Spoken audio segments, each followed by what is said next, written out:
Prezados senhores, boa noite.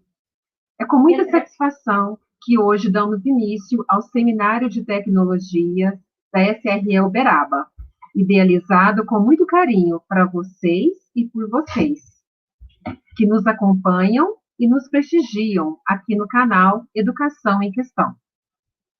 O século XXI trouxe mudanças significativas para a sociedade, com inúmeras transformações em todas as dimensões da vida humana. Porém, o contexto atual que estamos vivenciando reconfigurou a forma de organização social e profissional, a forma de comunicação e a relação entre os indivíduos. Levi, 1993, nunca foi tão atual, quando refletiu que as fronteiras e os limites para a produção do conhecimento estão cada vez menores, em decorrência das sofisticadas formas de comunicação, as quais são determinadas pelas tecnologias digitais. Diante disso, notamos que as tecnologias digitais nos fornecem diversos subsídios, tanto na vida cotidiana quanto no ambiente escolar e social. As tecnologias digitais aprimoram os nossos sentidos, criam possibilidades de interação com maior facilidade, estreitam relações, ou seja, permite-nos desenvolver uma infinidade de atividades que nossos antepassados nem ousaram em sonhar.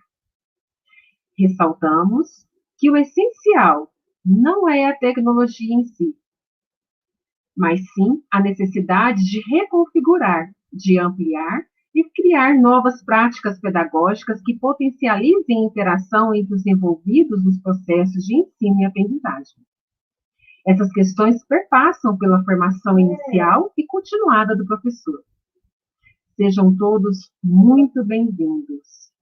Agora, com muita alegria, convido o nosso professor, o nosso parceiro, que sonhou conosco esse momento tão significativo e especial para nós, que planejou conosco esse evento, que abraçou conosco esse evento. Seja muito bem-vindo, professor doutor Bruno Garcês. Mônica, muito obrigado.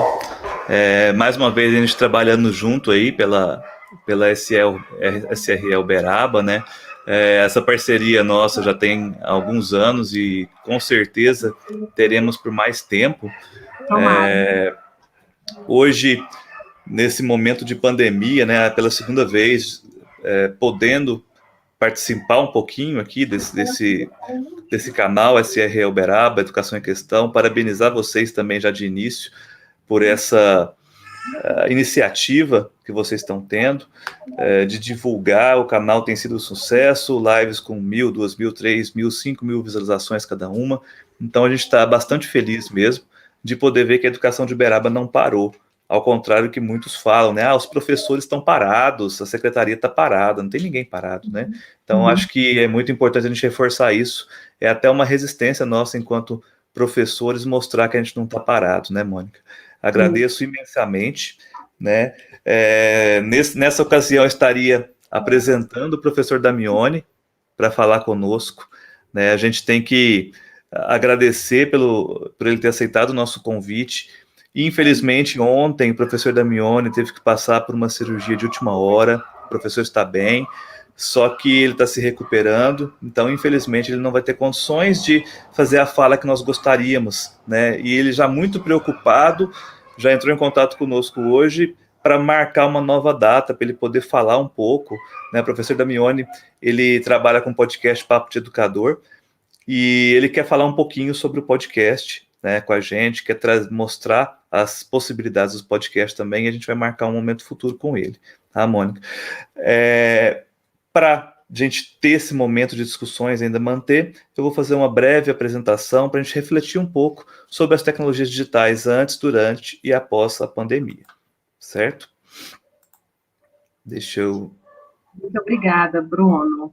Não tinha pessoa melhor para abrir esse evento para nós, viu? Seja muito bem-vindo, o espaço é todo seu. Obrigado, Mônica.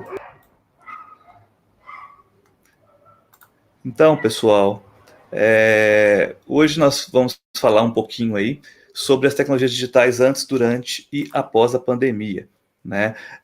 A gente sabe que as tecnologias digitais já estão presentes no nosso cotidiano há um tempo, porém, esse período de pandemia, ele acabou fortalecendo a necessidade dessas tecnologias, né? Ao mesmo tempo que fortaleceu a necessidade dessas tecnologias, também acabou agravando algumas desigualdades sociais também. É importante a gente ressaltar isso.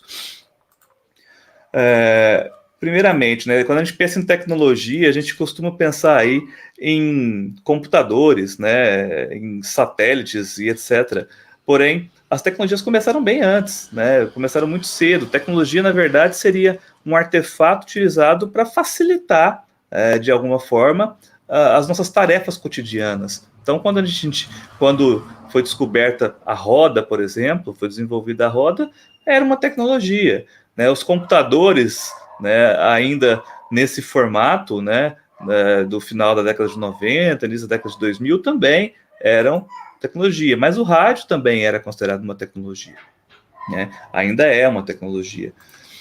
Os celulares, quando surgiu, né, acho que quem nunca, pelo menos professores, né, que já passaram aí às vezes dos 25, dos 30, não se recordam do jogo da cobrinha, do Nokia 1100, né?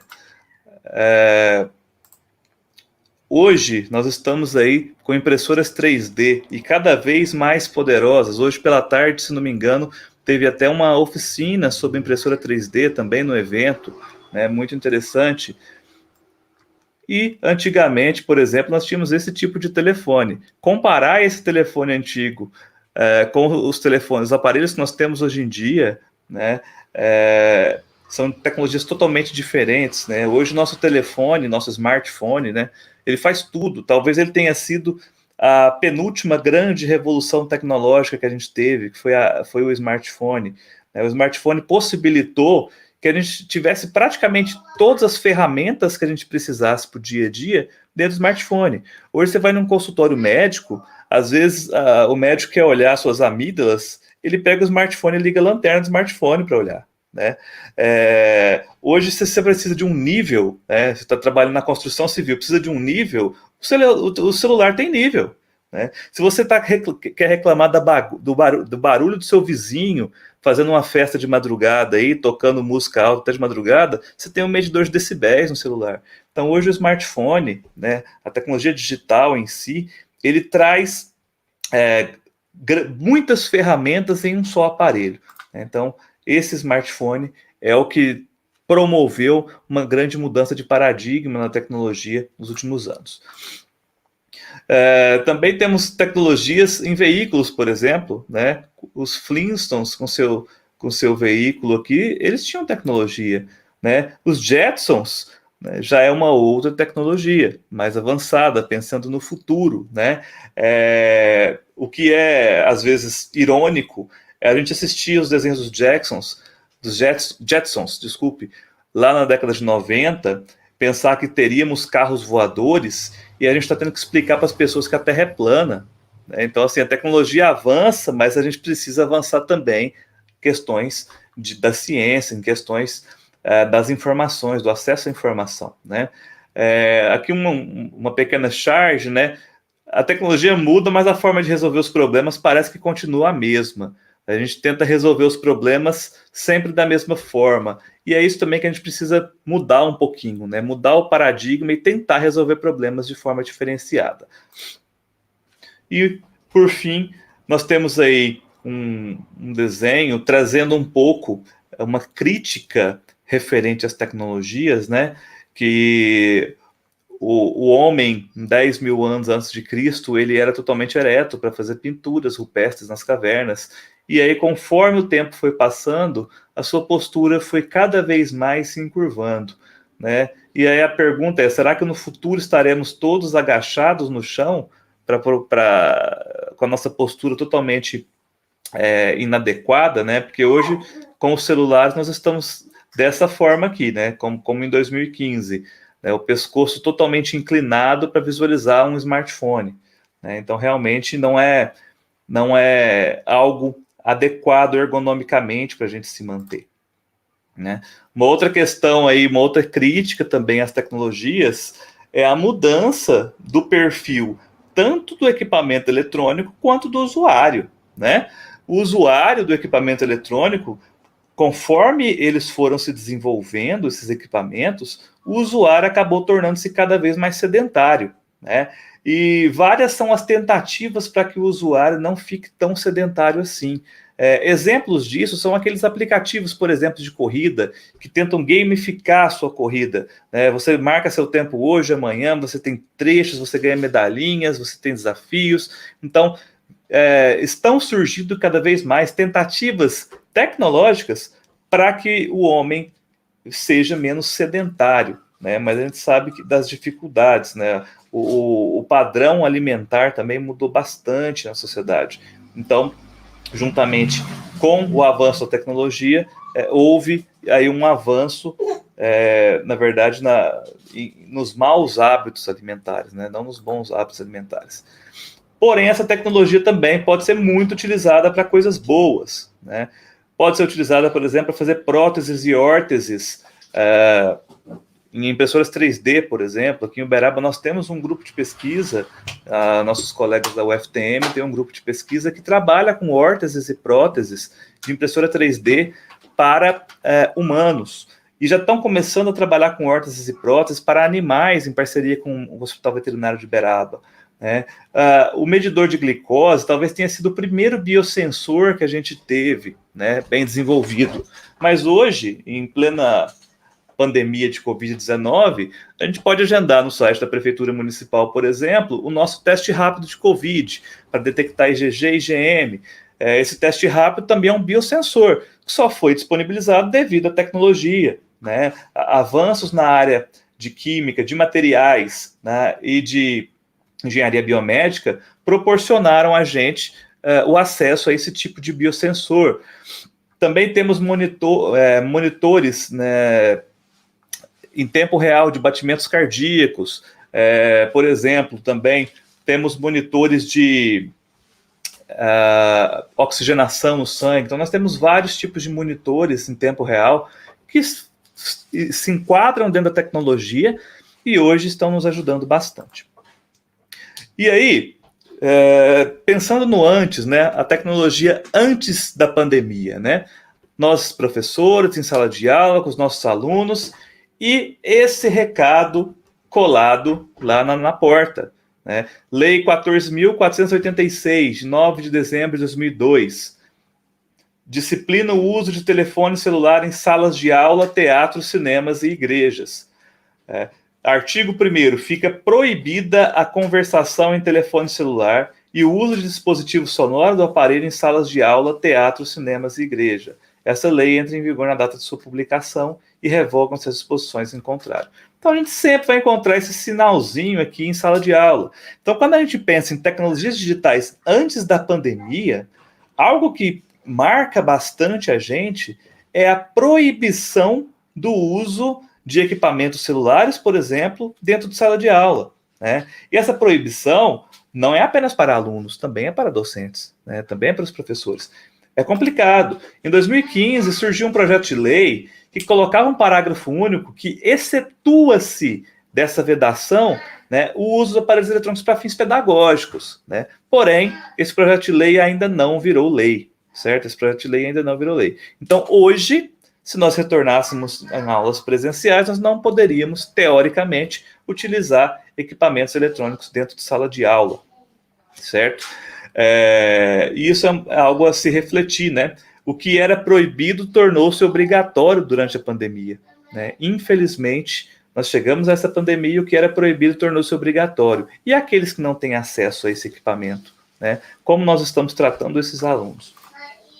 Então, chegou aí 2019, aqui no Brasil, mais precisamente em março de 2020, nós iniciamos aí isolamento social, distanciamento social, e aí várias brigas, né? Isolamento, distanciamento, vertical, horizontal. Resumindo, a pandemia chegou, né? E a cada dia que foi passando, a gente viu que ela chegou para ficar. até chegar a números expressivos de casos e mortes, né? Hoje, com mais de 160 mil pessoas mortas por Covid. No Brasil, em Uberaba, mais de 220 pessoas. E aí mudou a nossa realidade. Aquela aula dentro de sala de aula já não existia mais. A sala de aula passou a ser virtual. A escola invadiu nossa casa. Lembrando, isso é muito bom ressaltar, foi a escola que invadiu nossa casa. Não foi a minha casa que invadiu a escola, não foram meus filhos que invadiram a escola. Então, o mais importante, pelo menos em minha concepção, é entender que, por exemplo, interrupções, como eu tenho frequentemente quando estou dando aula, de filhos chegando, ou outras situações, cachorro latindo, carro da pamonha, e etc, etc, etc, acontecem e vão acontecer. E quem estiver do outro lado te ouvindo tem que entender isso. Nosso trabalho invadiu nossa casa. Então, realmente mudou completamente o nosso paradigma de educação. Chegando nisso, nós temos aqui, nós nos deparamos com uma pergunta, Quais são as diferenças entre o que nós chamamos hoje de ensino remoto, o que nós chamamos de ensino presencial e o que nós chamamos de educação à distância? Há diferenças entre esses três, Quais são essas diferenças? Então, nós estamos aí pensando nas tecnologias durante a pandemia. Quais são as diferenças que nós encontramos entre o ensino remoto, o ensino presencial e a educação à distância? Primeiro, o ensino presencial, acho que nós não temos dúvidas ao caracterizá-lo, É aquele tipo de educação que acontece dentro de algum espaço, normalmente um espaço formal, normalmente a escola, normalmente uma sala de aula. E dentro desse espaço nós temos professor ou professora e alunos, todos promovendo a construção de conhecimento da melhor forma possível. Então, eles estão no mesmo ambiente físico, enquanto realizam suas atividades. Tem várias características do ensino presencial. Normalmente, o professor delimita uma metodologia, ele vai ter seu trabalho com os alunos em sala, há uma interação muito grande, pelo menos espera-se que haja. Também temos muitas possibilidades de interações interpessoais, eu digo. A gente pega, por exemplo, alunos de 1º ao 4º ano, muitas vezes eles chegam na escola, a primeira coisa que eles fazem é abraçar o professor. O ensino remoto não permite isso, a educação à distância não permite isso. Então, realmente, há uma diferença muito grande. O ensino presencial, então, nós já caracterizamos EAD, educação à distância. O termo educação à distância não quer dizer qualquer tipo de educação que é feita à distância em si. Educação à distância foi cunhado no Brasil, que diz respeito a uma forma de educação. Educação à distância é um formato, e esse formato é muito bem definido. Como assim? Há sempre um professor que ele elabora conteúdos, mas raramente esse professor ele ministra aulas síncronas. O que seria uma aula síncrona? Seria uma aula onde o professor e alunos estão online ao mesmo tempo fazendo as suas aulas. Normalmente não, a educação à distância tem essa característica que nós temos tutores. Quem são tutores? Tutores são aqueles que não foram aqueles que prepararam as aulas, quem preparou foi o professor, porém eles auxiliam os alunos na resolução de exercícios, na intermediação entre o conteúdo, entre o professor e os alunos.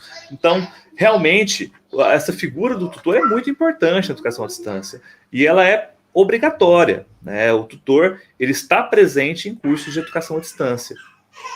Uma outra característica importante da educação à distância é que ela atualmente demanda o contato via algum equipamento digital, o computador, seja computador ou um smartphone. A educação à distância demanda isso. E sempre temos aí um ambiente virtual de aprendizagem. Pode ser o Moodle, pode ser, hoje, Google Classroom ficou mais popularizado, Então, nós temos sempre um ambiente virtual de aprendizagem. Quando nós falamos no ensino remoto, o primeiro termo que surgiu, na verdade, foi o ensino remoto emergencial. Esse ensino remoto emergencial, acho que o nome até já fala, emergencial, devido a uma situação de emergência. Ele meio que surgiu totalmente aleatório, né? A gente tentando transpor a educação presencial para uma educação à distância, mas sem tutores, sem a preparação adequada, sem alguém para gerir um ambiente virtual de aprendizagem. Foi uma loucura, né? O ensino remoto emergencial, ele vem com características muito fortes do ensino presencial, mas com não tão fortes assim da educação à distância, né? Por exemplo, no ensino remoto emergencial, vou citar primeiro um exemplo um pouco mais próximo do ideal e depois o que vem acontecendo com mais frequência. No ensino remoto emergencial, algumas escolas fazem assim já. O professor está online no horário da aula dele, utilizando algum software de comunicação, por exemplo, Google Meet, Zoom ou Loom, entre outros. E ele está online na aula dele, os alunos também estão online, então ele faz a aula dele como se a aula fosse presencial, né? Tem algumas escolas que estão fazendo isso. Começa a aula às 7, vai até às 11h30, o professor está online no seu horário, o aluno está online das 7 às 11h30 sentado, assistindo, e simplesmente transpôs o que era feito presencial, está sendo feito remoto, né? Nem vou falar transpor, que a transposição ela traz também uma necessidade de mudança de metodologia. Não transpôs, replicou, né? Replicou o ensino presencial para a questão à distância, tá? Uma outra questão importante do ensino remoto é que em muitos casos, essa conectividade não foi permitida. Por quê? Porque em muitos casos o aluno não tem acesso à internet. E tem casos que nem o professor tem acesso à internet. É claro que são mais raros do que os alunos, mas tem muitos casos que os alunos não têm acesso à internet. Então aí nós temos um ensino remoto um pouco diferente. Qual que é esse ensino remoto um pouco diferente? É quase estilo Instituto Universal Brasileiro. Você entrega uma apostila para o menino e ele devolve a apostila e você corrige, né? Que seriam os famosos patches, né? Patch 1, patch 2, patch 3. Quando surgiu o patch 300, eu falei assim, gente, não é possível, vai ter 300 patches, né? O pessoal já desesperou, achando que seriam 300 patches, né? Mas ainda bem que explicaram muito bem na live aqui também o que era o patch 300, senão o pessoal ia surtar, né? O que os patches fizeram? Qual que é a estrutura do patch? Nós temos aí um conteúdo teórico, alguns exercícios que são entregues aos alunos, alguns por meio virtual, aqueles que têm acesso, os que não têm acesso por via impressa, eles pegam essas atividades, fazem as atividades, devolvem na escola, o professor corrige. E aí nós vemos o quão desigual é a nossa educação, né? Não tem como compararmos aquele aluno que ele está tendo apenas acesso ao material impresso e uma devolução com correção do professor, que ele pode fazer essa correção mais comentada possível. Se ele não tiver condições de ver o professor, conversar com o professor, tirar dúvidas com o professor, será que vai ser positivo isso para ele? Então, assim, há uma discrepância muito grande entre as condições nos alunos, né? Tem escolas em Uberaba, por exemplo, que grande parte dos alunos tem acesso à internet. Em outras, grande parte não tem acesso à internet, né? E aí são feitas algumas medidas para tentar oportunizar o acesso a todos, não acesso à internet, mas acesso ao material. Por exemplo, utilização de canais de televisão, utilização dessa impressão dos PETs, como eu falei.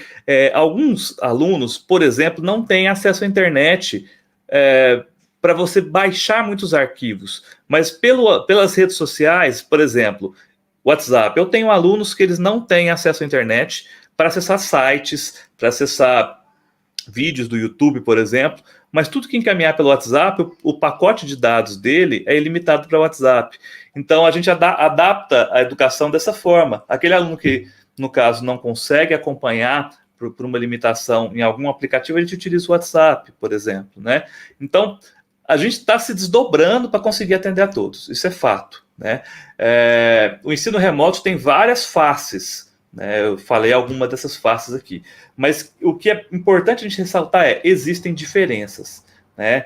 E essas diferenças na metodologia são muito pequenas perto das diferenças que nós temos da realidade social dos nossos alunos. São muito maiores do que as diferenças de metodologia ainda por cima, né? E reforço, o aluno que ele escolheu um curso EAD, ele já começa o curso sabendo que ele está fazendo um curso à distância. O aluno que escolheu um curso presencial e acabou numa pandemia, tendo que partir para o ensino remoto, emergencial, ele não escolheu fazer remoto, né? E nós, professores, gestão escolar, precisamos entender isso também, né?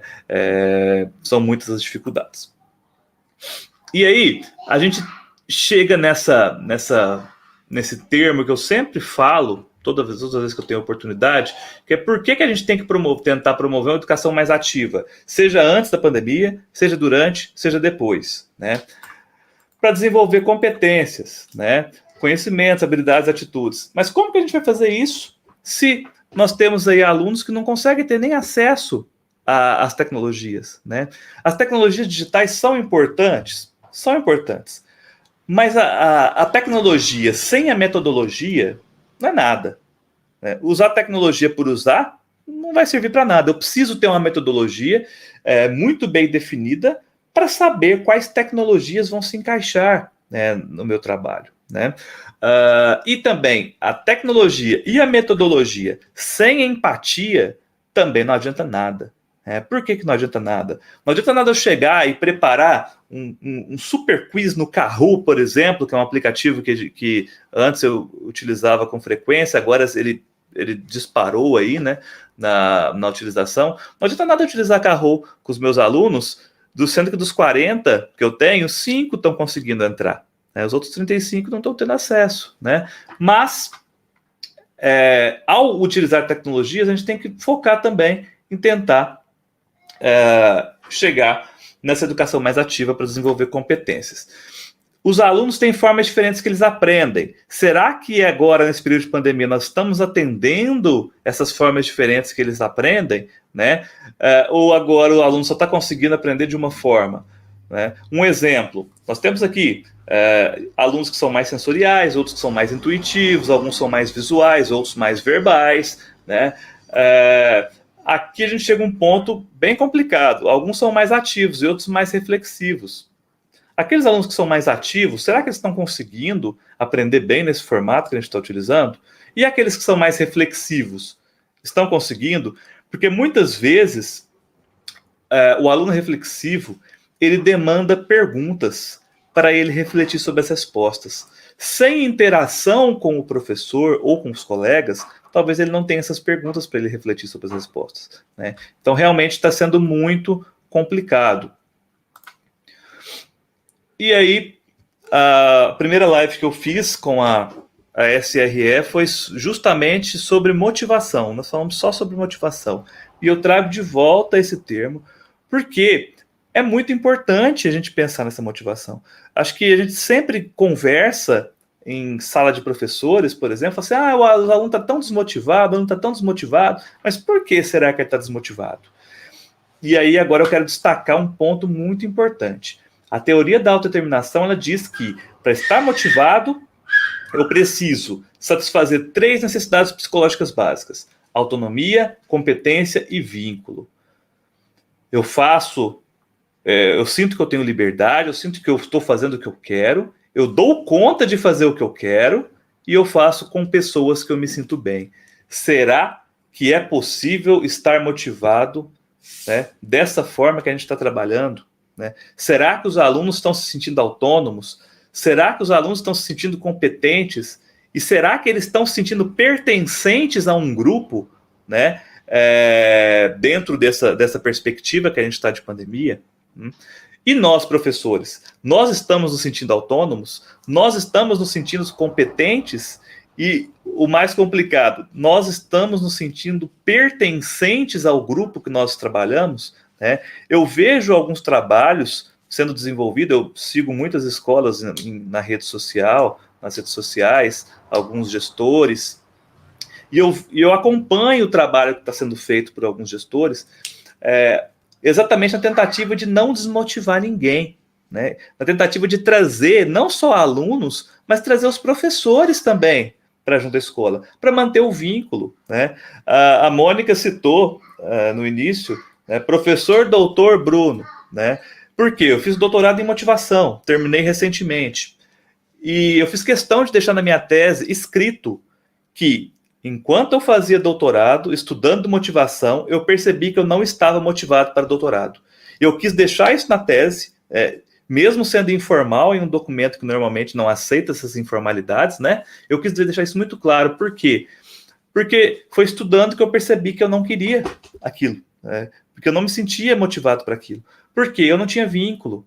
Eu fiz um doutorado em São Carlos, estou em Uberaba, eu ia para São Carlos uma vez por mês. Eu não me sentia pertencente ao grupo de pesquisa, né? Então, realmente, a motivação é complexa, né? Mas, porém, se a gente satisfazer essas necessidades, a gente vai promover mais vontade, mais motivação e mais engajamento. E, a partir daí, nós geramos criatividade, persistência e desempenho, né? Então, é muito importante a gente tentar satisfazer essas necessidades psicológicas.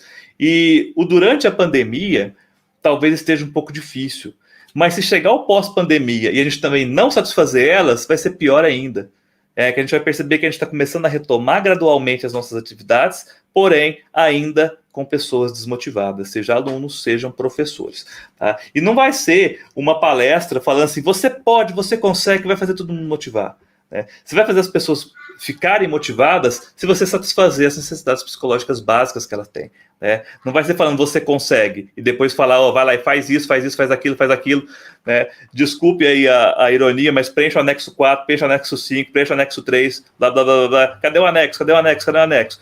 Que, infelizmente, os especialistas em educação e os gestores são cobrados pela superintendência, que é cobrada pela Secretaria de Estado de Educação, né? E acaba que a gente está mais numa cobrança, a gente fica mais tempo provando que estamos trabalhando do que trabalhando.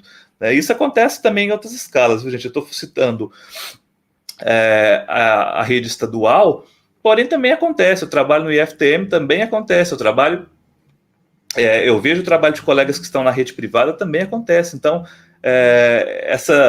provar que está trabalhando, acho que para nós professores é sempre um desafio, né? Porque a gente sempre tem que, não sei, parece que a gente tem que sempre provar para a sociedade que a gente está fazendo alguma coisa o tempo todo, né? E aí a gente trabalha tanto, a gente vê colegas às vezes com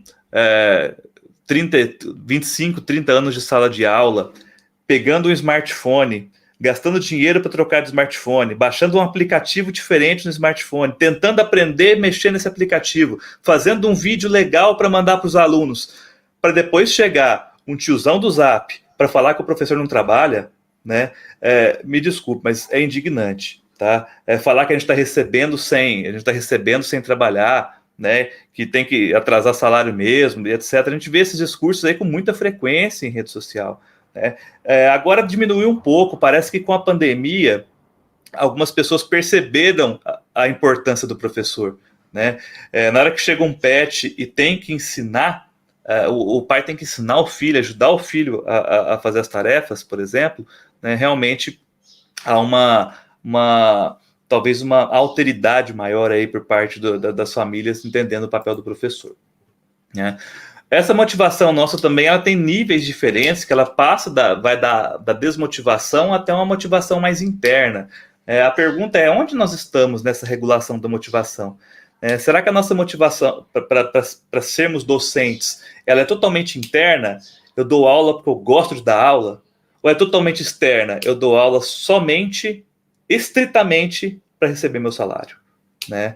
Então, onde nós estamos aqui nessa regulação da motivação? É importante a gente pensar nisso também, né? Talvez se a gente estiver 100% desmotivado com a profissão, alguma coisa a gente vai ter que fazer, ou para ressignificar a profissão em nós, né? Ou até para buscar novos horizontes em algum aspecto, né? Talvez a gente precise de buscar um novo horizonte até para valorizar a nossa profissão atual, né? Eu tive um colega que ele estava passando por um momento muito forte de desmotivação, chegou a ter uma depressão, e é docente, né? E ele encontrou, vamos dizer assim, eu não vou dizer a cura, mas encontrou motivação maior na dança. Ele começou a dançar e encontrou uma motivação maior até para a docência. Então, quando ele começou a cuidar mais da sua saúde psicológica, sua saúde mental, ele começou a se motivar mais para as outras ações. Então, talvez nós parecemos estar desmotivados com o nosso trabalho, mas é todo um conjunto, né, de sobrecarga que nós temos e nós não fazemos aquilo que gostamos, né? Então, realmente, às vezes é importante a gente pensar nisso. Uma outra questão aqui importante para a gente tratar é que hoje, como os PETs principalmente, a taxonomia de Bloom, que eu já citei em alguns momentos também, a taxonomia de Bloom raramente consegue ser cumprida, a parte cognitiva dela, porque o mais avançado cognitivamente seria criar. Então, quando eu incentivo o meu aluno a criar alguma coisa, ele demanda mais o cognitivo do que quando eu incentivo ele apenas a lembrar. Com esse trabalho que a gente vem fazendo, a gente está muito focado somente no lembrar. O aluno fica só... Ele pega um texto, lê um texto, pega uma questão depois e ele escreve, responde a questão, lembrando aquilo que está no texto. Às vezes nem lembrando, sabendo onde procurar, né? Então, a forma de trabalho não favorece a taxonomia de Bloom em níveis cognitivos mais elevados, né? Que também é um problema. Na era digital, isso não muda, né? Se eu estou lá pedindo para o aluno criar, né? Na era analógica, ele cria, né? Utilizando qualquer ferramenta. Na era digital, por exemplo, ele pode criar um vídeo. Eu também vi trabalhos de algumas escolas aqui, por exemplo, do GID, né? Um projeto que vocês estão tendo agora, o GID, está sendo desenvolvido. Muitas escolas, os alunos estão criando vídeos explicando os conteúdos do PET, contando poemas, fazendo atividade de educação física, por exemplo. Então tem vários vídeos. Quando o aluno cria algo, ele vai conseguir desenvolver muito melhor suas questões cognitivas do que quando ele só fica decorando e lembrando as coisas, tá? Então, assim, nós temos possibilidade, porém, será que nós temos iguais condições para que todos criem? Né? Esse é o maior desafio. E, infelizmente, esse é o desafio que a gente discute, a gente critica, a gente debate, só que nós não temos a solução, infelizmente. Né? Nós não temos essa solução, porque enquanto nós não tivermos pleno acesso às tecnologias digitais por todos os nossos alunos, nós não teremos a solução para esse problema. E aí uma pergunta, né? Quais metodologias podemos transpor do ensino presencial para o ensino remoto? Né? Algumas nós podemos transpor de forma mais simples, outras são mais complicadas, né? Recentemente eu fiz uma apresentação de seminário com os alunos desenvolveram um trabalho e a gente fez a apresentação do seminário. Outra vez eu estava muito chateado, até desmotivado, porque eu conversava, tentando dar aula, conversando, e eu não conseguia ter uma resposta dos alunos no chat. Eu estava dando aula pelo Google Meet, ninguém abria microfone, câmera então nem se fala, mas ninguém abria o microfone. Então eu falei assim, peraí, eu preciso escutar a voz deles, eu preciso trabalhar de outra forma. Abri 4 salas simultâneas no Google Meet, joguei 4 alunos para cada sala, e falei, pessoal, nós vamos apresentar esses conteúdos aqui, dividi 4 conteúdos para eles de última hora, o que eu ia passar naquele dia, e no final da aula a gente reuniu e cada grupo explicou um pedacinho do conteúdo. Porque foi a forma que eu achei de última hora para conseguir fazer com que eles participassem um pouco mais daquela aula. Né? Então, nós podemos transpor várias metodologias, né? Mas lembrando que, ao transpor a metodologia, não é simplesmente aplicá-la da forma que nós aplicaríamos no ensino presencial. Né? A transposição didática, ela demanda muito mais do que apenas replicar um método, replicar um conteúdo. Né? Então, vale a gente pegar aí alguns autores para ver um pouquinho sobre transposição didática, tanto de conteúdos quanto de metodologias. E aí, gente, pensando no ensino remoto, né, o que eu consideraria ferramentas essenciais para a gente utilizar no ensino remoto? Né? Isso pensando num cenário mais próximo do ideal, lembrando o ideal do remoto. Tá? Lembrando que o remoto não é o ideal. Eu estou pensando no que é o mais adequado para o ensino remoto. Nós termos um ambiente virtual de aprendizagem, que por mais que seja necessário para a educação à distância, o remoto não é estritamente necessário, mas na minha concepção é essencial. Né? Sugiro o Google Classroom, que é muito simples de utilizar, né? Quem aqui já utilizou o Moodle, por exemplo, se o Moodle foi bem construída a plataforma, se a pessoa que desenhou a plataforma soube construir bem ela, ele é até tranquilo de usar, mas tem alguns ambientes de Moodle que é muito difícil, tá? E nem todos conseguem criar uma sala no Moodle, demanda uma estrutura maior, tá? Já o Google Classroom, todo mundo que tem um e-mail Gmail pode criar uma sala no Google Classroom. Uma ferramenta de comunicação síncrona, né? Uma ferramenta que nós podemos comunicar simultaneamente com os colegas, né? Por exemplo, o Google Meet, que eu falei, é uma ferramenta de comunicação síncrona. Uma ferramenta de comunicação assíncrona, uma que você pode comunicar passando recados. O e-mail é uma ferramenta de comunicação assíncrona. O WhatsApp, apesar das pessoas acharem que é síncrona, mandar uma mensagem e querer resposta na hora, o WhatsApp é assíncrono. O WhatsApp é o seguinte, você manda a mensagem para uma pessoa. Quando ela puder, ela te responde. O WhatsApp não é síncrono, não é? Exceto a chamada de vídeo e a chamada de áudio. A mensagem você manda. Quando a pessoa puder, ela te responde. Então, essa é uma ferramenta de comunicação assíncrona, né? E, por fim, a ferramenta de gravação de videoaulas, para aqueles que, às vezes, preferem disponibilizar a aula do que fazer ela ao vivo, né? Eu tenho colegas, o professor Aldo vai falar com vocês amanhã, na mesa redonda de amanhã. Ele tem desenvolvido vídeos sensacionais para passar para os alunos. É claro que ele tem um domínio de edição muito grande, né? Ele é um professor de arte, da área de cinema. Então, assim, ele vem fazendo vídeos sensacionais. O que ele percebeu? A aula síncrona não estava motivando os alunos, né? Então, ele começou a fazer vídeos curtos, porém com bastante efeitos, com bastante transições, e esses vídeos conseguiu trazer mais motivação para os alunos. Então, a ferramenta de gravação de videoaulas também é interessante. Você pode usar o próprio Meet, você pode usar o OBS, você pode usar outras ferramentas, o próprio PowerPoint já faz essa gravação, né? Lembrando que eu posso citar 10 mil ferramentas aqui. A ferramenta sem a metodologia não vale nada, né? E se eu não estiver pensando no aluno, se eu não tiver empatia, aí que não vale nada mesmo. Algumas ferramentas adicionais que a gente pode utilizar, algumas ferramentas que possuem vídeos interativos, né? Por exemplo, tem uma ferramenta chamada Edpuzzle. O Edpuzzle, você pode colocar vídeos com perguntas no meio do vídeo.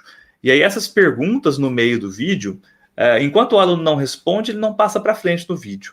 Então isso força que ele assista o vídeo todo e não dê o play, né? E sai... não que dê o play e sai da sala, por exemplo, e vai fritar uma pipoca. Então, assim, tem ferramentas interessantes para isso. Ferramentas para criação de mapas mentais e conceituais. Algo interessante é você passar um material para o aluno e depois pedir que ele te entregue um mapa conceitual, um mapa mental, né? Dependendo da área, é muito interessante isso. Você pega a área de humanas, por exemplo, é muito legal fazer os mapas mentais. Os jogos também são ferramentas adicionais que podem ser utilizadas. O Kahoot foi um exemplo que eu citei. Os questionários, por exemplo, do Google Formulários, né, que a gente pode fazer, e algumas ferramentas específicas da sua área, né? No meu caso, eu sou químico, eu dou aula de química. Então, uma ferramenta interessante da minha área seria uma ferramenta para eu desenhar moléculas orgânicas, por exemplo. Então, eu posso utilizar essa ferramenta dentro das minhas aulas online, minhas aulas remotas. E aí a gente chega numa outra pergunta importante para o ensino remoto. E a avaliação, né? E a avaliação? Como nós vamos promover a avaliação da aprendizagem, para a aprendizagem e como aprendizagem, né? Como que nós vamos promover a avaliação da aprendizagem, para a aprendizagem e como aprendizagem? Da aprendizagem, até que é tranquilo, é o que nós já fazemos com muita frequência, né? Avaliação da aprendizagem. É o que nós chamamos muitas vezes de avaliação somativa, né? Avaliação para a aprendizagem. O objetivo mesmo, real da avaliação deveria ser esse. Avaliar o aluno para que ele possa aprender mais, né? Por mais que nós utilizamos a avaliação muitas vezes de maneira punitiva, né? A avaliação é aquela para eu converter o conhecimento do aluno em um número, né? E se ele não aprendeu, o problema é dele. Eu já fiz avaliação, né? Então eu passo um conteúdo, dou uma avaliação, metade da sala tirou 0, a outra metade tirou 2 e 4 alunos tiraram 10. Mas eu fiz a avaliação, não fiz? Corrigi, não corrigi? Pronto, fim. E eu retornar para aquilo que os alunos não aprenderam. Isso é avaliar para a aprendizagem, né? E por fim, avaliar como aprendizagem. É quando o processo avaliativo ele serve para a própria reflexão do aluno, né? Para que ele possa fazer com que naquele momento ele esteja aprendendo mais. Tá? Então, é difícil a gente pensar nisso com essa tríade completa para o ensino remoto. Mais difícil ainda é responder essas 5 perguntinhas aqui. O que nós vamos avaliar? Por que nós vamos avaliar? Quando nós vamos avaliar? Quem irá avaliar? E como avaliar? Né? Então, essas 5 perguntinhas são bem complexas de ser respondidas no contexto do ensino remoto, principalmente no contexto do ensino remoto com os PETs, por exemplo, né? Onde nós temos pouca interação com os alunos. Aqueles que não têm acesso, por exemplo, à internet, nós temos pouquíssima interação. Né? Então é muito difícil a gente responder essas perguntas. Então fica muito para reflexão, até para o pós-pandemia. Como que nós vamos fazer essas avaliações pós-pandemia? Né? Como que nós vamos trabalhar o conteúdo pós-pandemia? Nós vamos retornar e revisar conteúdos antigos que nós estávamos durante esse processo de ensino remoto ou não? Né? Então, realmente é muito complicado a gente responder essas 5 perguntas nesse período durante a pandemia, né? Porém, o pós, a gente vai precisar muito refletir sobre elas. E aí isso ficam algumas perguntas aqui para o depois, né? Quando voltaremos às atividades presenciais? Essa é uma pergunta-chave, né? De vez em quando aí sai, o governo de Minas retornará às aulas dia tal, aí vai lá, entra liminar do sindicato, não volta, aí o governo de Minas fala, não, nós vamos começar tal dia, aí entra uma outra liminar de outro lugar, não volta, né? Então quando nós vamos voltar? Quando teremos condições de voltar com nossas aulas presenciais, né? Não sei, eu sinceramente não sei essa resposta. Como será a dinâmica das escolas, né? Como que será essa dinâmica?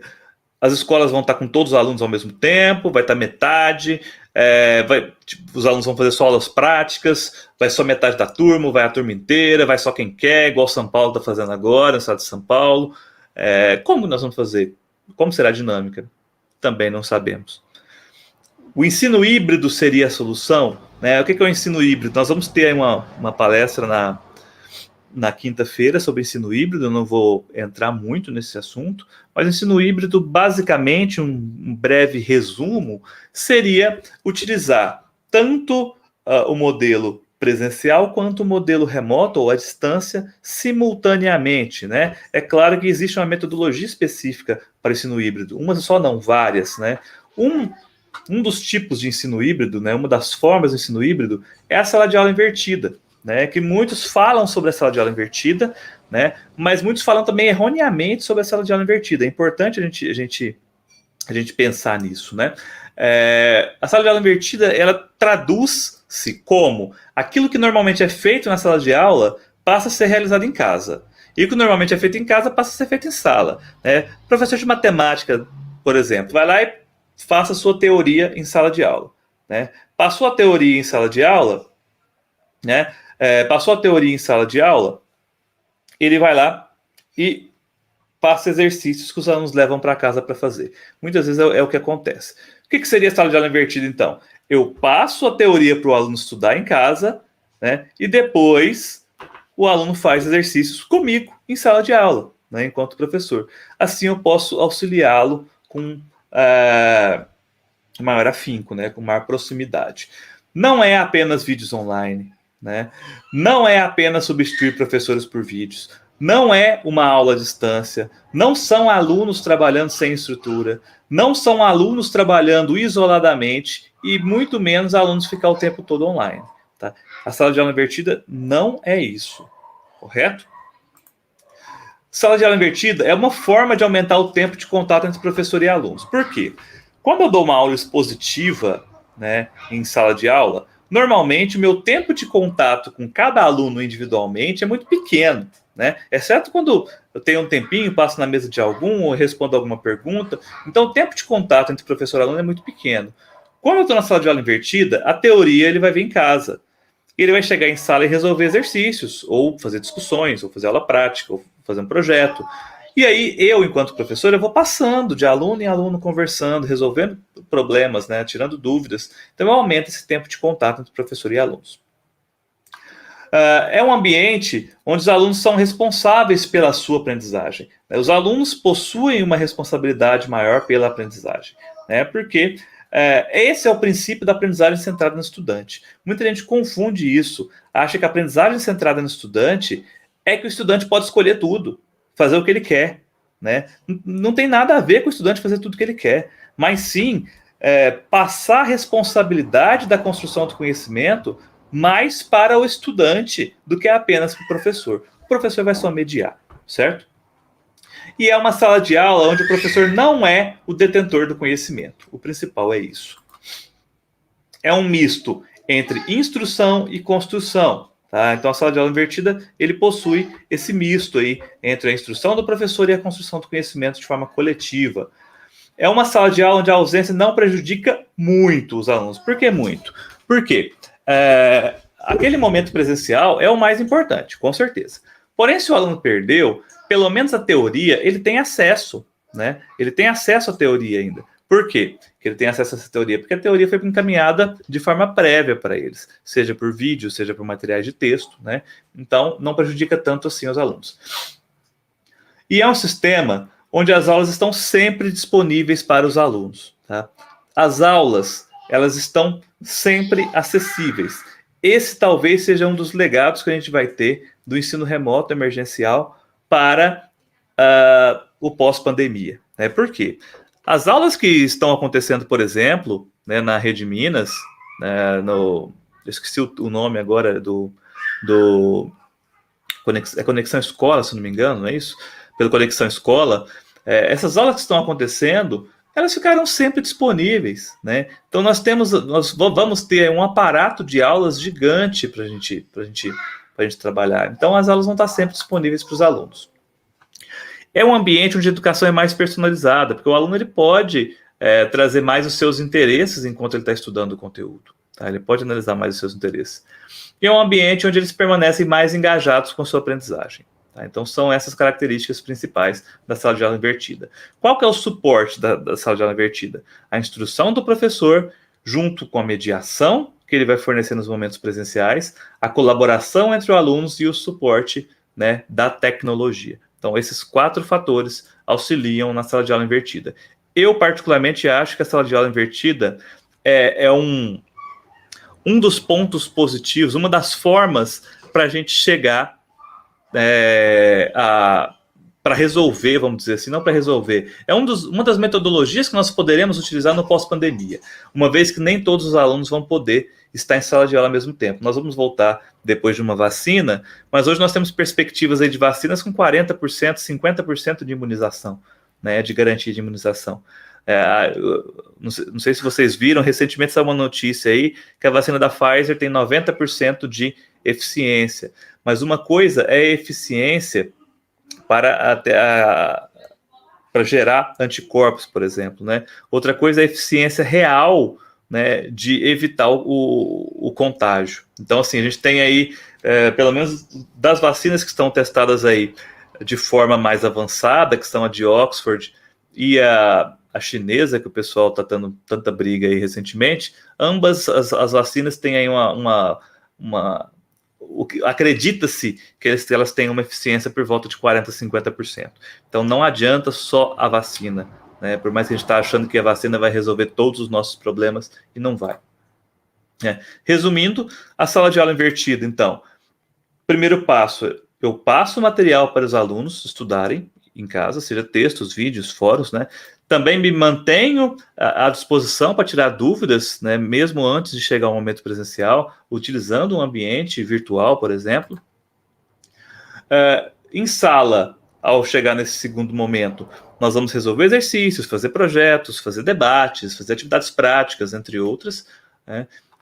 E aí nós iremos promover uma construção do conhecimento, promover mais criatividade, promover mais autonomia, e a gente demanda muita organização, muita colaboração, e aí a gente vai tentar chegar nessa automotivação É muito importante a gente pensar nessa automotivação, tá certo?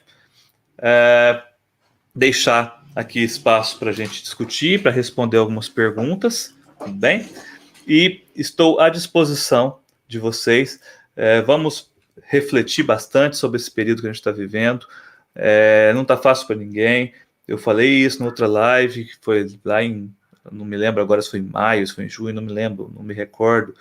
Mas para mim não tem nada de novo normal. Para mim não é normal o que a gente está vivendo, não vai ser normal. Confessar a vocês, eu estou com Covid nesse momento, inclusive. Eu não saio de casa praticamente, eu vou buscar comida e volto. Minha família inteira, eu, minha esposa, meus 2 filhos pequenos. De certa forma, eu estou até meio dopado com dipirona agora para fazer, por causa da febre. O pior, pelo menos eu acredito que já passou. Mas, assim, não é fácil para ninguém. A doença não é brincadeira. Se a gente está fazendo um evento online, não é para atingir mais pessoas, não. É porque a gente não tem condição de fazer presencial. Né? A gente não pode fazer isso presencial. Enquanto isso, tem pessoas em bares diariamente aí, falando em vida normal, vida que segue, a curva está caindo, né? E etc. Mas não é assim. A gente tem que pensar na nossa saúde, na saúde dos nossos queridos, né? Há estudos mostrando que as crianças e adolescentes são menos suscetíveis ao vírus, né, tem uma resistência maior, porém crianças e adolescentes transmitem o vírus também, mesmo de forma assintomática. Né? Então, vamos tentar manter a nossa segurança. Tudo mais, obrigado a vocês. E Mônica, é contigo. Surpreendida agora, viu, Bruno? Não sabia realmente que você estava e preciso confessar que realmente é muito difícil, né? Passei por isso há pouco tempo, então eu acho só quem sente, quem perdeu alguém querido, sabe o que é isso. Então, sinto assim muito, assim.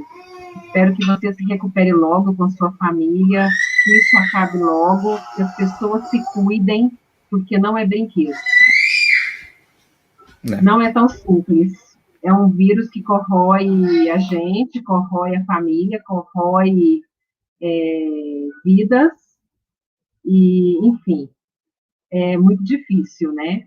Mas, assim, mudando aqui, viu, Bruno? Nós temos aqui muitos elogios para você, muitas pessoas, inclusive eu perdi aqui um comentário de alguém querendo dialogar, inclusive um professor aqui acima, que eu perdi o contato dele, não lembro agora o nome dele, mas nós deixamos aqui aberto para caso vocês queiram dialogar com o nosso professor querido aqui, nosso professor Bruno, para que a gente possa sair daqui mais fortalecidos. Hoje, inclusive, na oficina do professor Wagner, eu preciso confessar que eu achei sensacional o exemplo que ele deu, Bruno, que eu vou levar para a vida. Ele também está aqui conosco nessa live, que eu achei sensacional. Ele disse o seguinte, que educação é assim, quem nunca tentou fechar aqueles livros aqueles álbuns de figurinha, né? Completar, o tanto que é difícil. Que nem sempre você comprando todas as figurinhas, você consegue completar o livro. E aí ele trouxe que o mais fácil, a dica mais valiosa que ele daria para que a gente pudesse completar o livro de figurinhas era realmente por meio das trocas. E que a educação é assim. A gente só consegue completar em busca dessa completude na troca. E esse espaço, eu acredito, eu vejo, né, sinto que esse espaço é esse momento de troca. Troca com vocês, enquanto pesquisadores, troca com a rede da educação básica. Então, eu vejo e sinto um espaço muito rico nesse momento nosso, que é até um pouco de insistência mesmo para a gente continuar nessa luta aí de formação continuada e de encontrar, até anotei aqui, esse pertencimento, aonde eu me encaixo, aonde que eu consigo me motivar, né? Realmente, assim, falando a partir da sua fala, e para que a gente possa, nesse momento em especial, se encontrar e se sentir motivados. Acredito que seja por aí. Então, eu não sei se você quer trazer alguma questão aqui que te chamou mais atenção, Bruno. Ok. Ah, eu gostei É. também. Essa pergunta, inclusive, me chamou a atenção. Parece que é de uma mãe que acompanha, não sei se mãe ou professora, mas que ela trouxe e que foi um debate aqui no chat, inclusive, muitas pessoas dialogaram com essa participante, em que ela trouxe aí, né, Bruno?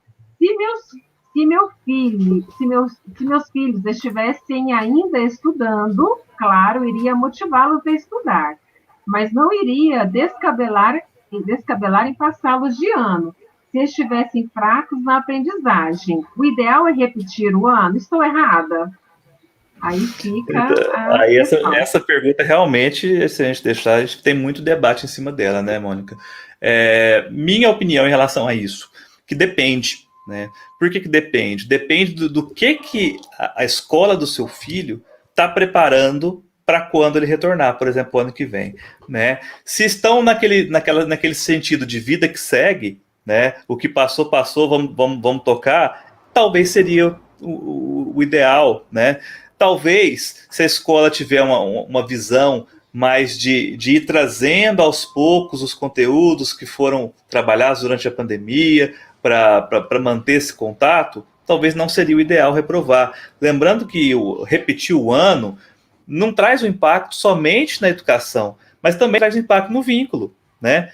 Se ela repetir o ano, os colegas de sala dela não serão mais os do ano passado, né? E esse problema no vínculo que pode trazer algumas situações mais delicadas, vamos dizer assim, né? E essa questão dos colegas de sala, do pertencimento, é interessante. Eu tenho situações na graduação, assim, eu dou aula para o curso de licenciatura em Química, e certa vez teve um aluno que ele tinha reprovado em praticamente tudo, tudo, tudo, tudo. Só que ele queria continuar seguindo com a turma dele, né? Mesmo tendo reprovado em quase todas as unidades curriculares. Aí eu cheguei para ele e falei, fulano, não seria mais interessante a gente regularizar a sua vida na instituição, você pagar as matérias que você está devendo? Aí ele falou assim, não, professor, eu quero ficar com a turma, eu quero ficar com a turma. Aí que eu fui entender, para ele já estava difícil seguir naquele curso, trabalhava de manhã e à tarde todos os dias, viajava para chegar na instituição para ter aula, né? Se ele chegasse lá e ainda não tivesse com a turma que ele tem afinidade, ele não se sentiria motivado de forma alguma para estar lá. Então essa é uma questão também interessante para a gente refletir nessa questão de perder o ano, né? Eu acho que as escolas têm que trazer para o ano que vem formas de retomada de conteúdos do ano anterior, né, para aqueles alunos, sem sobrecarregar demais, né, e mantendo o vínculo. Acho que a gente vai precisar muito fazer isso. Não dá para correr achando que a gente está vivendo um cursinho para passar no Enem. Né? Não dá para a gente fazer isso ano que vem, por exemplo. Né? Concordo com você, viu, Bruno? E, inclusive, é uma questão que tem chegado muito a nós, enquanto equipe pedagógica, sobre essa situação. Também não sei se a reprovação seria o caminho, ou se seria talvez mais desmotivador, como você trouxe. Então, é algo para ser pensado em acordo com o contexto, com o estudante, e, enfim, algo que não dá para ser resolvido a toque de caixa, Sim. né? Você não dá conta, enfim. Então, o que que é? Por que ele vai ser reprovado? E, não sei se seria realmente a alternativa ideal. Celi. Sim, a Celi te pergunta aí, Bruno. O nosso mago aí das respostas. Você acha que voltaremos para a escola em 2021 sem vacina? Eu, aí é opinião total, totalmente achismo. Eu acho que nós voltaremos em 2021 ainda de forma remota. Né? Não sei se todas as redes, não sei se todas as escolas, mas grande parte delas eu acredito que ainda retomamos 2021 de forma remota. Eu acredito que voltaremos de forma presencial, mais efetivamente, realmente com vacina, mesmo sabendo que não será 100% efetiva, mas aí acho que a gente vai começar a retomar presencialmente. Mas eu não boto fé que a gente vai conseguir voltar presencialmente em fevereiro ou março do ano que vem ainda, sinceramente. Tomara, fico muito, muito preocupada, inclusive, com isso. Tomara. Bom, aqui nós temos uma outra questão da Fernanda Noronha, que ela diz o seguinte: na sala de aula invertida, o professor sairia do papel impositor e assumiria o papel de mediador de conhecimento, motivando o aluno na busca pelo conhecimento? Isso. Essa é a ideia mesmo, da sala de aula invertida. O professor, é claro que o professor, ele sempre vai ter um papel, a gente pode falar da educação mais democrática possível. Assim, exceto algumas escolas que já conseguiram transcender isso, né? O movimento da escola democrática, por exemplo, Summerhill, na Inglaterra, a Escola da Ponte, Projeto Âncora, enfim. No geral, o professor sempre acaba ainda tendo uma postura, eu não vou dizer autoritária, mas de mais escolhas do que o aluno, né? Porque o professor, ele tem uma obrigação também de cumprir com objetivos de aprendizagem, né? Então, o professor, ele ainda vai estar fornecendo subsídios, ainda vai estar escolhendo o que passar, como passar, né? Porém, quando ele passa somente o norte, o conteúdo, a estrutura do conteúdo, e deixa com que o aluno tenha autonomia para buscar materiais, outras formas de aprender, depois chega em sala de aula, promove discussões, media essas discussões entre os alunos, aí sim ele sai desse papel impositor, por mais que ele ainda tenha algumas escolhas a mais do que o aluno, e ele vem para o papel de mediador do conhecimento. Aí ele chega no papel que a sala de aula invertida também é interessante por isso, que ela desafia o professor, porque quando você passa um conteúdo, por exemplo, eu vou trabalhar Revolução Russa, sei lá, eu nem sou historiador, eu vou trabalhar Revolução Russa, eu passo um material para o meu aluno, um vídeo, um texto e um material complementar. Só que o meu aluno gostou tanto daquele vídeo, que ele falou assim, nossa, que legal a Revolução Russa, aí ele começa a pesquisar, acha um punhado de coisas sobre aquilo. Ele vai chegar na sala de aula, no momento da discussão, com todas aquelas informações que ele está utilizando para construir seu conhecimento, assim como outros alunos farão o mesmo. Se eu não estiver muito bem preparado para mediar aquilo, eu não vou conseguir. Então, a sala de aula invertida, ela desafia o professor e ela dá mais autonomia para o aluno, com certeza. Muito obrigada, Bruno. Não sei se você vai trazer uma outra questão aqui. A Iris Silva fala que eu creio que o momento de aula, a distância veio para ficar. Eu concordo contigo, Iris, que veio para ficar, né? O uso da tecnologia, o uso de momentos à distância, mas eu queria até abrir para ler. Eu li um texto de uma colega educadora, vou até citar o nome dela, a professora Francislene, de Bioquímica da UFTM.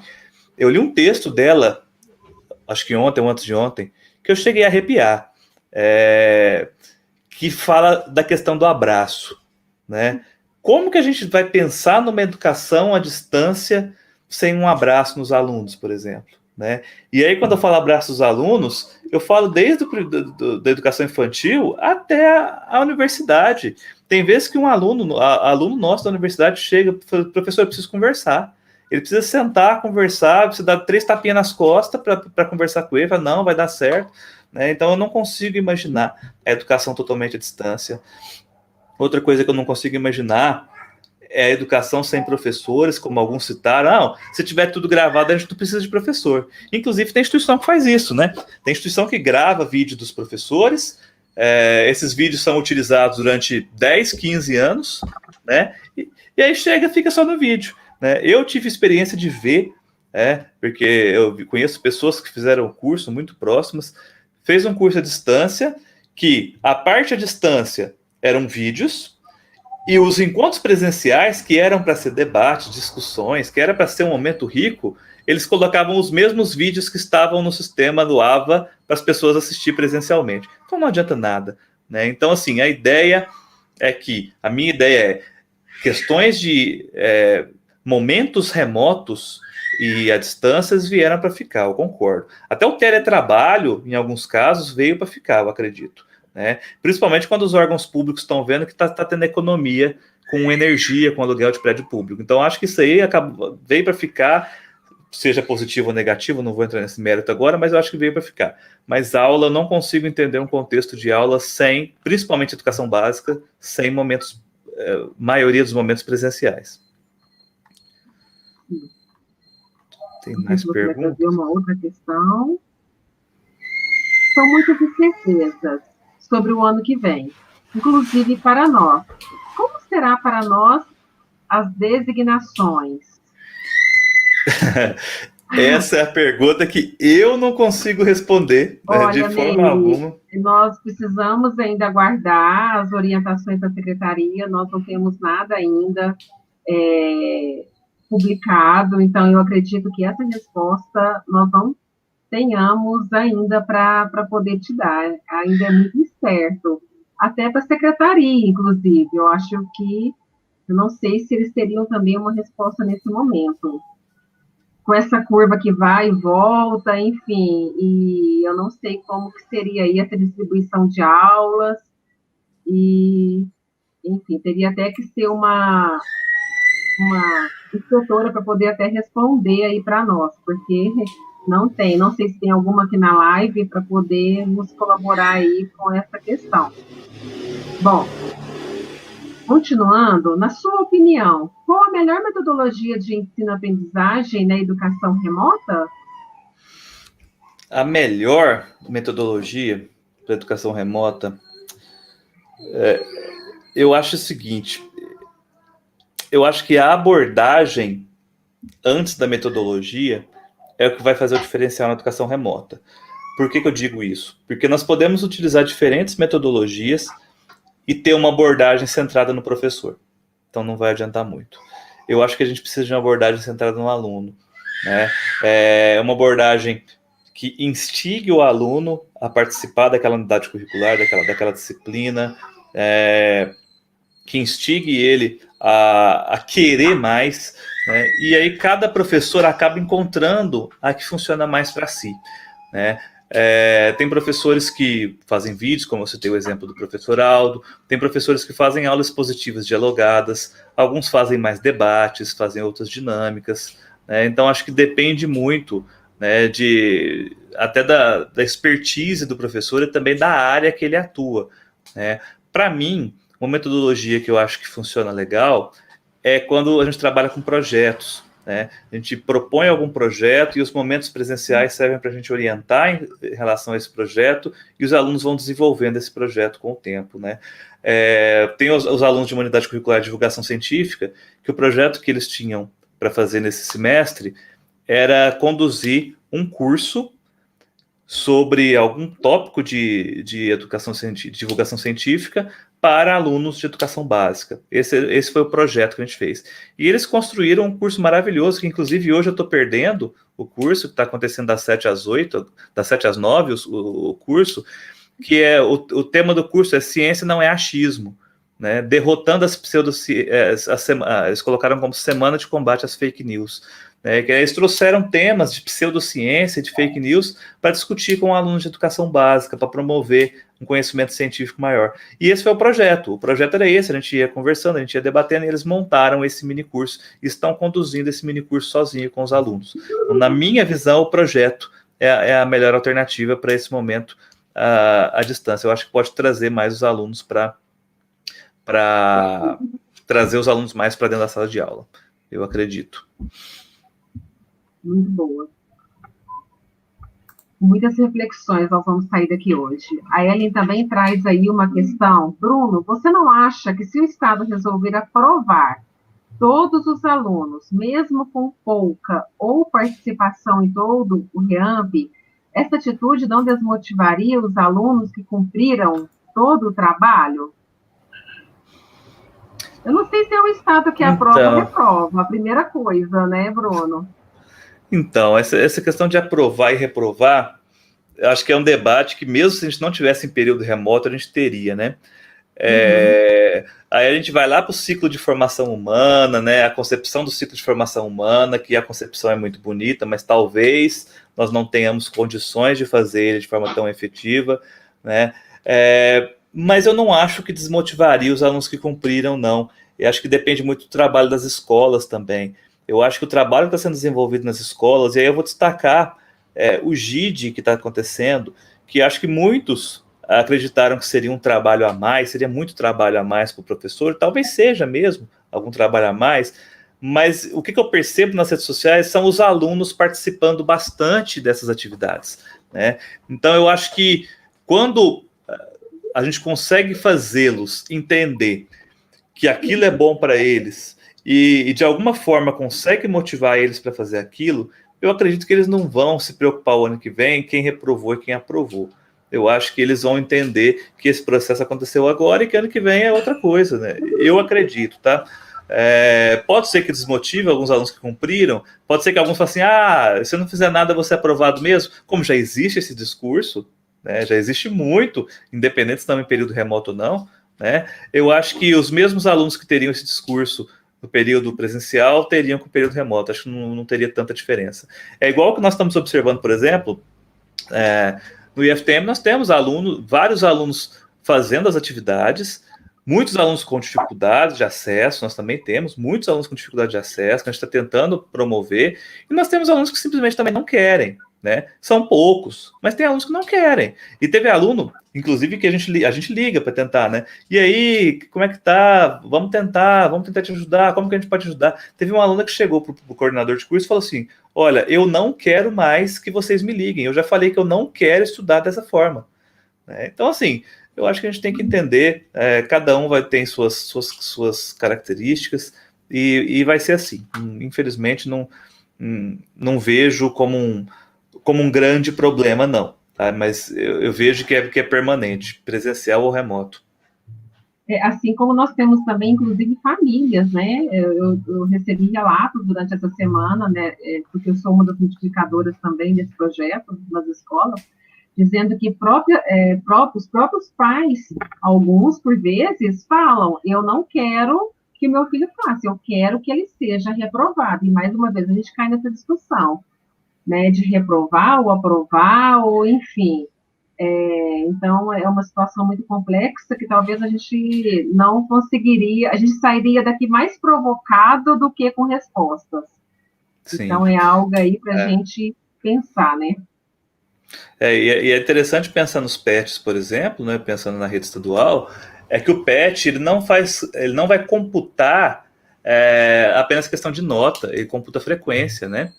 Então, o aluno que não entregou nada, teoricamente, ele tem 0% de frequência, né, no período. Aí, pelo menos esse foi o formato, Bruno, né? E é complexo, por exemplo, será que aquele aluno que entregou tudo, será que ele tem mais competência de ser aprovado do que aquele, às vezes, que não entregou e que, por vezes, ele tem competência para continuar? Então, assim, é muito difícil, né? Porque a gente sabe que as respostas dos PETs estão para todos os lados também. Será que aquele aluno que está entregando, ele está ali fazendo os exercícios, realizando? Será que ele sabe mais do que aquele que, por vezes, não entregou? E será que eu, enquanto professora, será que eu tenho essa competência de reprovar ou não, de medir essa capacidade, essa habilidade daquele aluno? Então, eu fico pensando, assim, gente, eu não estou trazendo respostas e nem eu só estou querendo provocar aqui essa live para algumas reflexões. E, inclusive, provocações acaba sendo o que a gente mais tem, né, Mônica? É difícil ter respostas, às vezes. E aí, a gente vem aqui com o professor Elias, um dos nossos maiores talentos aí da rede. Obrigada, professor Elias, que traz aí uma questão. O espaço de criatividade do professor é muito curto e dentro de um currículo denso e com exigências complementares da secretaria. Como pensar na criatividade sem onerar o escasso tempo do professor? Elias, eu entendo da mesma forma que você também essa questão do currículo denso, essas exigências complementares que eu vou traduzir como burocracia, que a gente tem, que é o famoso provar que está trabalhando. A gente tenta reduzir isso o máximo, mas realmente é complicado. E aí, como que a gente vai pensar nessa criatividade do professor sem onerar, né, esse tempo?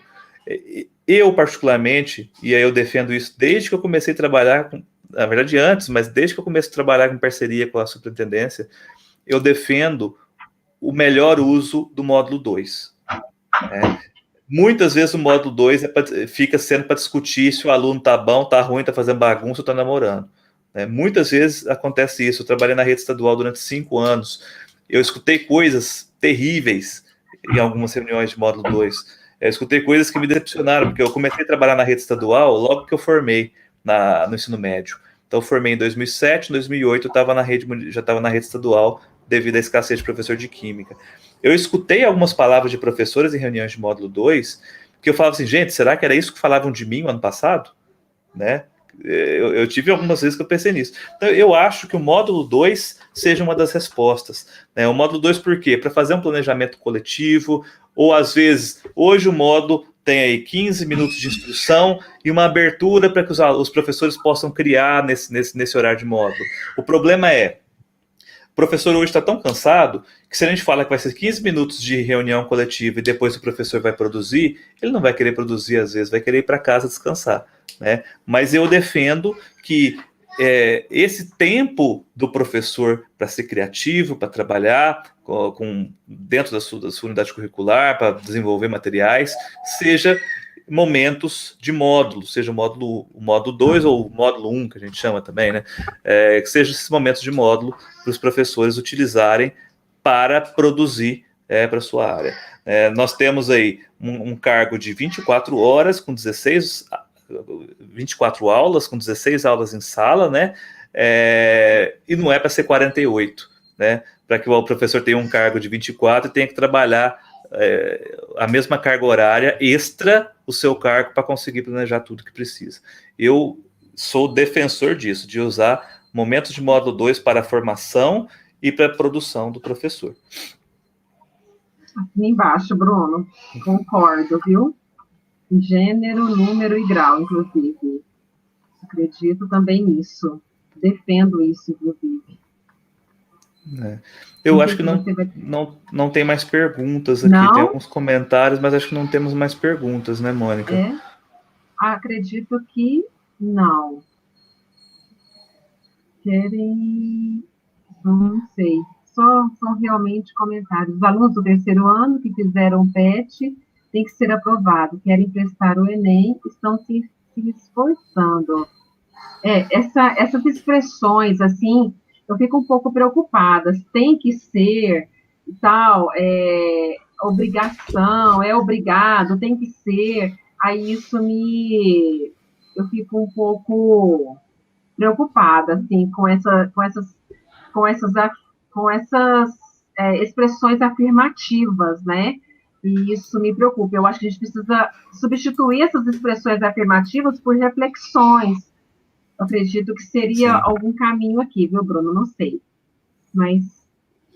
Eu concordo contigo. Uhum.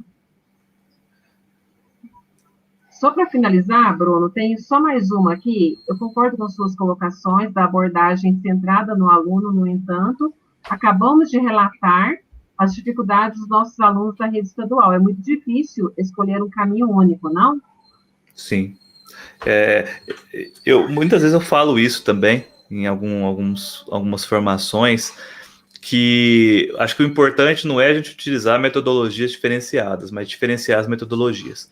Né? Muitas vezes aquilo que eu utilizei presencialmente, que foi super efetivo, não vai funcionar no remoto. Da mesma forma que aquilo que foi eficiente com o aluno A, B ou C, não vai funcionar com o aluno D, E, F. Né? Então, eu também não acredito que um caminho único vai resolver nossos problemas, né? Eu dei a sugestão da sala de aula invertida para o pós-pandemia.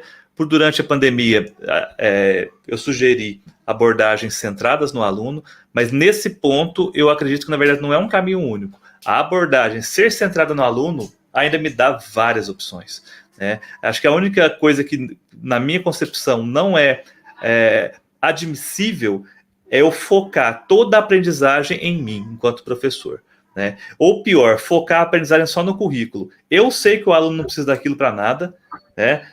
Eu não concordo com aquilo, mas eu estou focando porque aquilo que está no currículo, blá, blá, blá, blá, blá, né? Hoje nós temos aí o currículo referência em Minas, né? O do ensino médio acabou de ser encaminhado para um DIME, se não me engano, não foi isso? O do ensino fundamental já está publicado. Homologado. Porém, nós temos várias formas de trabalhar aquilo, né? Nós temos várias formas de aprofundar no item A, no item B, naqueles códigos que vieram da BNCC, nós temos várias formas de aprofundar em cada um. Então, eu acho que nós temos autonomia para trabalhar em cima desse currículo ainda, né? Mas eu acho que essa autonomia deve focar também na abordagem centrada no aluno, não abordagem centrada no professor ou no currículo, como muitos seguem, né? Não concordam com aquilo que tem que ensinar, mas ensinam mesmo assim. Então, acho que a gente tem que ser crítico a esse ponto também. Uhum. Bruno, a gente está partindo aí para a finalização dessa live, desse momento ímpar, e não tinha pessoa melhor, realmente, para abrir esse evento para nós, fazendo reflexões tão profundas, talvez mais provocações do que respostas. E você trouxe aí uma fala que também apareceu aqui no chat, né, que é essa questão da tecnologia. Tudo que nós estamos fazendo e tentando se apropriar não é nada novo, né? Nada que não existia. E que talvez nesse momento as tecnologias não sejam a resposta, mas talvez seja um instrumento para que a partir desse instrumento a gente busque esse pertencimento, para que por meio desse pertencimento a gente encontre a motivação devida. Então, é dessa forma que eu gostaria de encerrar, é dessa forma que eu saio dessa live com suas contribuições, de forma muito reflexiva. Eu acredito que não só eu, mas todos que nos acompanharam aqui, de diferentes lugares, inclusive, no nosso canal, essa abertura sua brilhante com essa fala. Então, muito obrigada mais uma vez por você ser esse nosso parceiro, de poder contar com você sempre, mesmo aí, ó, doente, com a família inteira, está aqui firme conosco. Muito obrigada mesmo.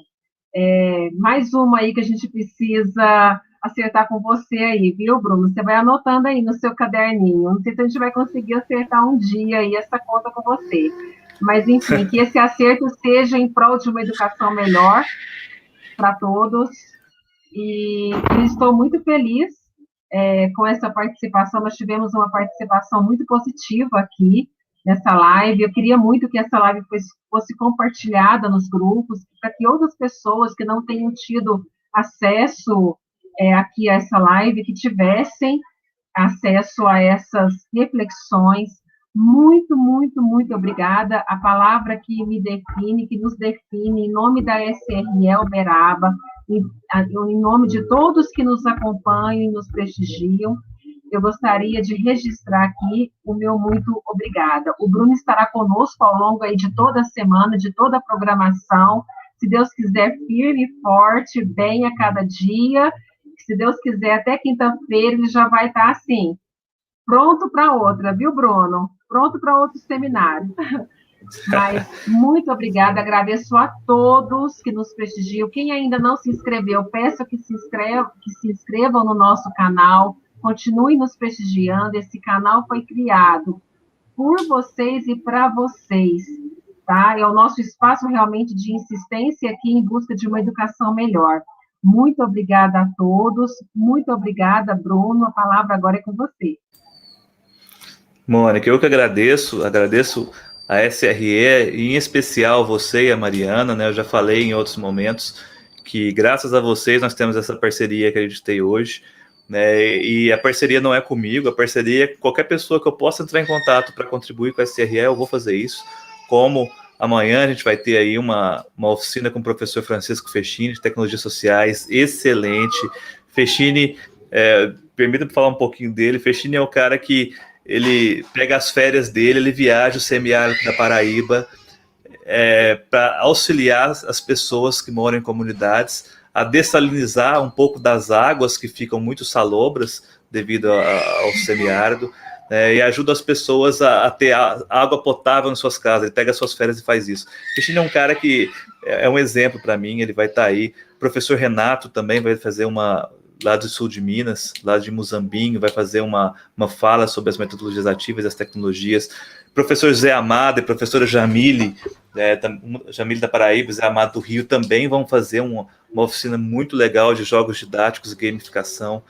Então, assim, eu destaco esses que são colegas que eu faço questão de trazer parceiros para a SRE para a gente poder trabalhar juntos, né?